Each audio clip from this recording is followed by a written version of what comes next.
സമയത്താണ് അവൻ ആത്മസുഹൃത്തായ ജോ ഹാർപ്പറെ കണ്ടത്. അന്നേ വരെ രുചി നോക്കാൻ കിട്ടിയിട്ടില്ലാത്ത വെണ്ണ കട്ടു തിന്നതിന് ജോയുടെ അമ്മ അവനെ അടിച്ചു പൊട്ടിച്ചു. പോയി തുലയാനും പറഞ്ഞു. അതോടെ അവനും വീട് വിട്ടു പോകാൻ തീരുമാനമെടുത്തു. ആ രണ്ടു ബാലന്മാരും ദുഃഖഭാരത്തോടെ നടന്നു നീങ്ങി. ഒരു സന്യാസിയാകാനാണ് ജോ ആഗ്രഹിച്ചത്. ടോമിൻ്റെ വാക്കുകൾ കേട്ടപ്പോൾ കടൽ കൊള്ളക്കാരനാകാമെന്ന് അവനും സമ്മതിച്ചു. അവർ അതിനായി ജാക്സൺ ദ്വീപ് തിരഞ്ഞെടുത്തു. സെന്റ് പീറ്റേഴ്സ്ബർഗിൽ നിന്ന് 3 മൈൽ താഴെയായി മിസിസിപ്പി നദിയിലെ ജനവാസമില്ലാത്ത ദ്വീപായിരുന്നു അത്.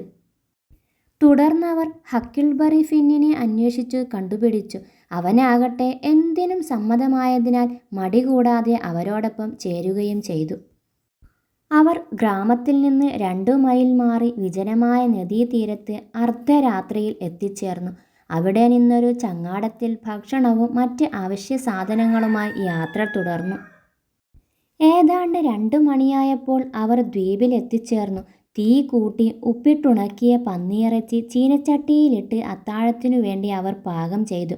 ഭക്ഷണം കഴിഞ്ഞ ഉടനെ അവർ പുൽപ്പുറത്ത് നീണ്ടു നിവർന്നു കിടന്നു. പിന്നെ കടൽ കൊള്ളക്കാരുടെ ജീവിതത്തെപ്പറ്റിയായി സംസാരം. ആ ജീവിതം നല്ല സുഖമായിരിക്കുമല്ലേ? ജോ ചോദിച്ചു. അതെ, നമ്മുടെ കൂട്ടുകാർ നമ്മെ കാണുമ്പോൾ അവരെന്തായിരിക്കും പറയുക? ഈ ജീവിതമാണ് എനിക്ക് വേണ്ടത്. രാവിലെ എഴുന്നേൽക്കണ്ട, സ്കൂളിൽ പോകണ്ട, കുളിക്കുക, കഴുകുക, അത്തരം അനാവശ്യ ജോലികളൊന്നും വേണ്ട.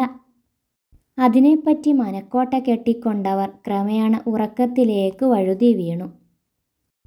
അടുത്ത ദിവസം അവർ നദിയിൽ ആഴം കുറഞ്ഞ ഭാഗത്തെ തെളിഞ്ഞ വെള്ളത്തിൽ നീന്താൻ പോയി.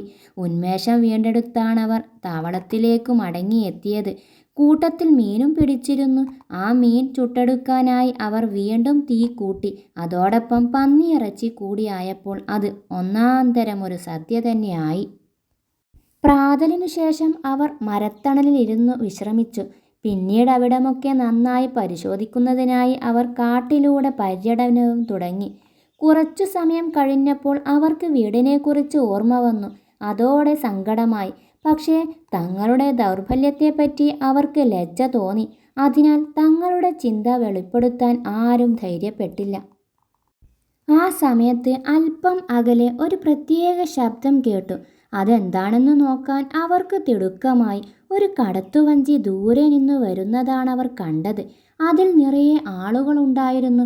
അതിൻ്റെ സമീപത്തായി ചെറിയ ഓടിവള്ളങ്ങൾ ചുറ്റിക്കറങ്ങുന്നതും അവർക്ക് കാണാനായി. ആരോ മുങ്ങി മരിച്ചിട്ടുണ്ട്, ടോം പറഞ്ഞു. കുട്ടികൾ ശ്രദ്ധാപൂർവം അവിടേക്ക് നോക്കിക്കൊണ്ടു നിന്നു. ആ സമയം ടോമിൻ്റെ ഉള്ളിലൂടെ ഒരു ചിന്ത മിന്നിമറഞ്ഞു. അവന് ആശ്ചര്യമടക്കാനായില്ല. ഹൗ, ആരാണ് മുങ്ങിമരിച്ചതെന്ന് എനിക്കറിയാം. അത് നമ്മൾ തന്നെ, അവൻ പറഞ്ഞു. അതോടെ തങ്ങൾ മഹാധീരന്മാരാണെന്ന് കുട്ടികൾക്ക് തോന്നി. കാരണം അവരെ കാണാതായതിനെ ചൊല്ലി ആളുകൾ സങ്കടത്തോടെ കരയുന്നു. ആ രാത്രിയിൽ ഹക്കും ജോയും ഗാഢനിദ്രയിലായപ്പോൾ ടോം ചങ്ങാടത്തിൽ കയറി മറുകരയെത്തി. അവിടെ നിന്ന് അമ്മായിയുടെ വീട്ടിലേക്കോടി. സ്വീകരണമുറിയിൽ പോളി അമ്മായിയും സിഡും മേരിയും ജോ ഹാർപ്പറിൻ്റെ അമ്മയും ഇരിക്കുന്നുണ്ടായിരുന്നു. പോളി അമ്മായി ജോയുടെ അമ്മയോട് തന്നെപ്പറ്റി പറയുന്നതവൻ കേട്ടു. ടോം എത്ര സൽസ്വഭാവിയായ ഒരു കുട്ടിയായിരുന്നെന്നോ. അമ്മായിയുടെ സങ്കടം കണ്ട് അവൻ്റെ മനസ്സലിഞ്ഞു. മിസ്സിസ് ഹാർപ്പറും കരയുന്നുണ്ടായിരുന്നു.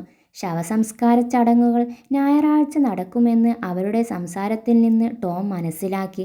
അതോടെ അവൻ ദ്വീപിനെ ലക്ഷ്യമാക്കി പാഞ്ഞു.